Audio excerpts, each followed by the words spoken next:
Bienvenue, enfants de la crypte, pour ce nouvel épisode des Contes de la nuit. Aujourd'hui, on part sur une légende urbaine avec la participation du Bureau de l'étrange. Si vous aimez sa voix, n'hésitez pas à aller voir sa chaîne. Vous verrez, c'est sympa. Je vous la mets en description et à la fin de ma vidéo. Pour cette légende urbaine, on part sur l'histoire d'un soldat en Grèce dans les années 50. Vous êtes curieux? Alors, mettez vos écouteurs et écoutez si vous l'osez.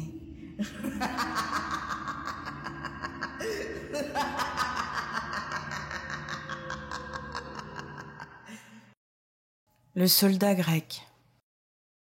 Il y a 11 mois maintenant, j'ai rencontré un homme très charmant. Un homme aux yeux bleus, cheveux bruns, bien coiffés, assez grand et carré, habillé en uniforme militaire. J'ai tout de suite pensé à un soldat. Son timbre de voix était aussi belle que charismatique. Comme je vous l'ai dit, il était très charmant.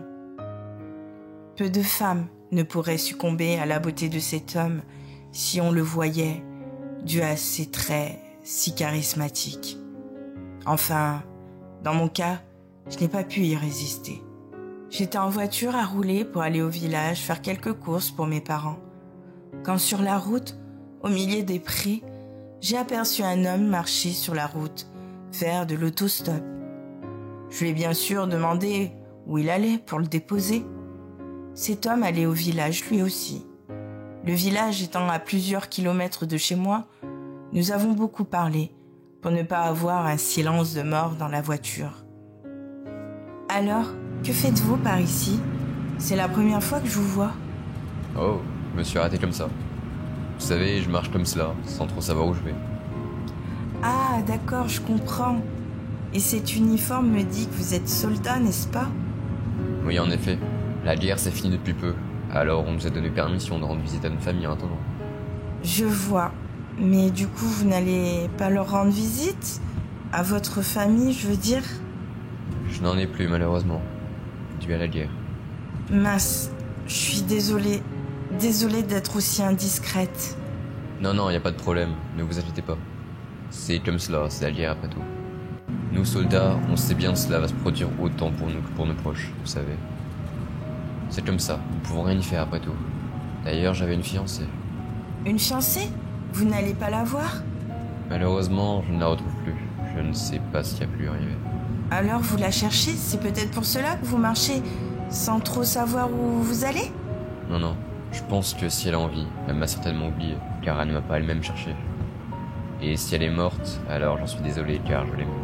Je suis vraiment désolée de ce qui vous est arrivé. C'est très triste. Comme je vous l'ai dit, c'est la vie. On nous apprend en tant que soldats qu'il faut avancer, quand il nous arrive des malheurs de ce genre. Je ne sais pas comment vous faites. Vous êtes bien fort. Car moi, il arriverait malheur à ma famille. Je ne pense pas que j'arriverai à être aussi forte. On est conditionné pour ça, vous savez. Votre famille? N'avez-vous pas de fiancé? Non, pas pour l'instant.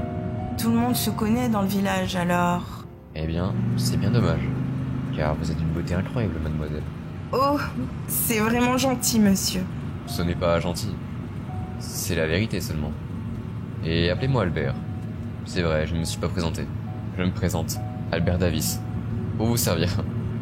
Alors, monsieur, Albert Davis, moi, c'est Catherine Orkford. Vous allez rester longtemps près de nous? Pas de monsieur, mademoiselle Hochefort. Je pense, oui. Surtout si toutes les jeunes femmes sont si belles que vous. Merci du compliment, mais certainement. Pour ma part, je ne pense pas. Mais je resterai bien pour vous, oui. À ce moment-là, j'ai rougi. Je ne vais pas mentir. Un homme aussi beau qui s'intéressait à moi ne pouvait faire que plaisir. Quand à cette conversation, nous l'avons finie quand nous sommes arrivés au village. Nous nous sommes bien sûr dit au revoir, mais au fond de moi, j'avais hâte de revoir Albert. Après quelques jours, je suis retournée au village faire des courses et j'ai recroisé Albert. J'étais vraiment contente de le revoir. Et cela, ça s'est vu que lui aussi. Bien le bonjour, mademoiselle Catherine Hochefort. Bien le bonjour, monsieur Albert Davis. Heureux de vous revoir. Moi de même, monsieur Davis. Pas de monsieur. Alors pas de mademoiselle. Très bien. Catherine. Dites-moi, vous avez du temps à accorder à un petit soldat perdu? Mais bien sûr, si le soldat perdu veut bien se promener avec une fille des champs, ce sera avec plaisir. Non pas une fille des champs, mais plutôt la plus belle femme de ce village. Alors, je ne sais pas si je suis la plus belle, mais je sais que je suis la fille que vous courtisez. Exactement. Comment l'avez-vous deviné? Ce n'était pas si difficile à deviner. Alors, nous nous sommes promenés, et c'est vrai que j'ai succombé.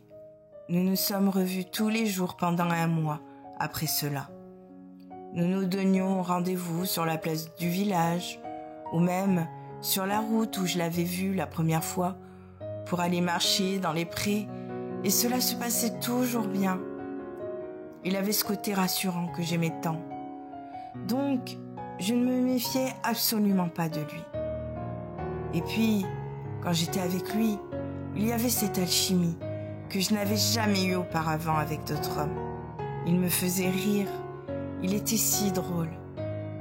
Et ses mots à mon égard étaient magnifiques.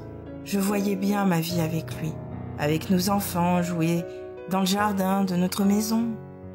J'avais plein d'espoir en notre avenir. Mais la vie est parfois faite d'étonnantes surprises. Par la suite, nous nous sommes embrassés et aimés. C'était le mois le plus beau de toute ma vie. Et un soir, pendant que mes parents dormaient, il arriva ce qu'il arriva. Il vint jusqu'à chez moi, je le vis à ma fenêtre, je lui ouvris et lui demanda ce qu'il faisait ici. Vous me manquiez trop. Catherine, il fallait que je vous voie. Je vous aime, Catherine. Je le fis entrer dans ma chambre et sans un bruit, je ferma la porte. Je l'embrassa tellement fort. Après ces mots, je me déshabilla et nous avons fait l'amour. C'était ma première fois, mais une première fois si magique avec l'homme que je désirais le plus au monde. Au petit matin, j'entendis mes parents. Je me leva en sursaut pour dire à Albert de partir avant que mes parents le voient. Il n'était déjà plus là. Je n'ai jamais plus eu de nouvelles. Et 1 mois après, j'ai appris que j'étais enceinte. J'ai tout de suite compris qu'Albert était le père de l'enfant. En même temps, ce n'était qu'à lui que j'avais donné mon corps. Et puis, il y a quelques jours, j'ai reçu une lettre qui m'a énormément troublée. Chère Catherine, vous êtes merveilleuse, mais notre relation est impossible. Oui, comme je vous l'ai dit, je suis soldat, mais je suis mort suite à la Seconde Guerre mondiale en 1945. Un groupe allemand m'a capturé, et pendant 1 semaine, j'ai subi de nombreuses tortures, jusqu'à en mourir. Je reviens aujourd'hui pour m'assurer d'avoir des descendants, puisqu'on m'a enlevé à ma fiancée si tendre à mon cœur. Je suis désolé, mais j'espère tout de même que vous veillerez au mieux sur notre enfant, et que vous l'aimerez pour 2. Ne l'avortez pas, je vous en supplie. C'est mes dernières volontés. Perpétuez mon nom pour que l'on n'oublie jamais le soldat Davis, qui s'est battu comme il le pouvait pour son merveilleux pays. Plein de courage, je vous embrasse tendrement. Albert. Voici la lettre. Aujourd'hui, je suis salie, mais j'accorde à cet homme ses dernières volontés, en aimant et chérissant cet enfant qui grandit en moi, pour que jamais nous oublions tous ces soldats qui se sont battus et sont morts dans cette guerre monstrueuse. Article du Daily Worker apparu en Amérique le 20 octobre 1950. Plusieurs cas de femmes enceintes, tous se rejoignant sur à peu près la même histoire, ont été répertoriés à la même époque. Toutes ces femmes disaient qu'un homme en uniforme du plus charmant les séduisait, et une fois fait, disparaissait. À chaque fois, ces femmes tombaient enceintes, et 1 mois après recevaient la même lettre. Dans les recherches, Albert Davis a bien existé. Il était bien un soldat américain et est mort en 1945, fin de la Seconde Guerre mondiale. Son corps avait bien été retrouvé dans une des nombreuses prisons allemandes.